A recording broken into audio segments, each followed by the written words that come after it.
చేనేత వస్త్రాలయాన్ని ఏర్పాటు చేయటం 15 రోజులు ఇక్కడ వివిధ చేనేత వస్త్రాలు అన్ని చేనేత రంగాల నుంచి తీసుకొచ్చి ఆ సహకార సంఘాల వాళ్ళందరూ కూడా స్వయంగా అమ్ముకోవటానికి ఇక్కడ కార్యక్రమాన్ని ఏర్పాటు చేయడం జరిగింది. అందులో 40 స్టాళ్ళ వరకు పెట్టడం జరుగుతుంది.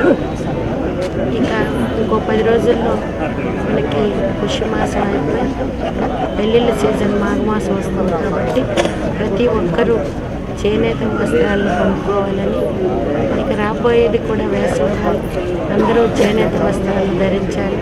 అంతేకాకుండా మన చేనేత కార్మికుల కుటుంబాలని మనం చేయూతనిచ్చే విధంగా చేనేత వస్త్రాలను ధరించాలని ప్రతి ఒక్కరికి కోరుకుంటూ ఇక్కడ ఈ బజార్ని ఏర్పాటు చేశారు కాబట్టి ప్రతి ఒక్కరూ ఈ సదవకాశాన్ని వినియోగించుకోవాలని శ్రీకాకుళం జిల్లా ప్రజలకు, ముఖ్యంగా శ్రీకాకుళం కార్పొరేషన్లో ఉన్న ప్రజానీకానికి తెలియజేసుకోవాలి.